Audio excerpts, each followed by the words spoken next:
শান্তির বাজারে সোশ্যাল মিডিয়ায় মানহানির অভিযোগ, থানা প্রাঙ্গণে ভুল স্বীকার করে প্রকাশ্য ক্ষমা চাইলেন যুবক।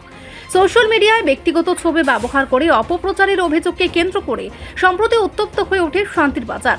তবে পুলিশের দ্রুত হস্তক্ষেপে বিষয়টি থানায় উপস্থিতিতে মীমাংসিত হয়েছে। অভিযুক্ত যুবক চন্দন দেবনাথ নিজের ভুল স্বীকার করে সংশ্লিষ্ট দপ্তরের কাছে প্রকাশ্যে ক্ষমা চেয়েছেন। ঘটনার সূত্রপাত 2023 সালে সিপাহীজলা জেলার নিদয়া এলাকার বাসিন্দা চন্দন দেবনাথ বিএড কোর্সে ভর্তির উদ্দেশ্যে অনুকূল দত্ত নামের এক ব্যক্তির কাছ থেকে মোট 30,800 টাকা প্রদান করেন। পরবর্তীতে রেজিস্ট্রেশন না হওয়ায় 20,000 টাকা ফেরত দেওয়া হলেও বাকি 10,080 টাকা দিয়ে দুপক্ষের মধ্যে মতবিরোধ তৈরি হয়। চন্দন দেবনাথের দাবি, টাকা ফেরত না পাওয়ায় তিনি ক্ষুব্ধ হয়ে ফেসবুকে অনুকূল দত্ত ও তার স্ত্রীর ছবি পোস্ট করে টাকা আত্মসাতের অভিযোগ তোলেন। অন্যদিকে অনুকূল দত্ত ও তার স্ত্রী দেবশ্রীতা নন্দীর অভিযোগ, এই পোস্টের কারণে তাদের সামাজিক সুনাম ক্ষুণ্ণ হয় এবং পারিবারিক জীবনে টানাপোড়েন তৈরি হয়। ঘটনাটির প্রতিকার চেয়ে তারা শান্তিরবাজার থানায় লিখিত অভিযোগ জানান।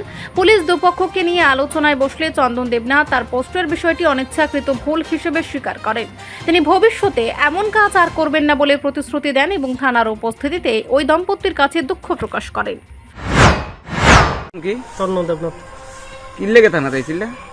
আসলে আমি কিছুদিন আগে একটা পোস্ট করেছিলাম, বিএডের আমার টাকা নিয়ে কিছু প্রবলেম হয়েছিল।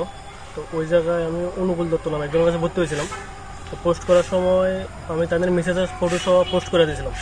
তো ওই জায়গায় আমার ভুল হয়েছে, তাদের মেসেজের ফটো পোস্ট করা উচিত হয়েছে না। আর সেকেন্ডলি হয়েছে যে ভর্তির লাগে তাদের আমি 30,800 টাকা দিয়েছিলাম।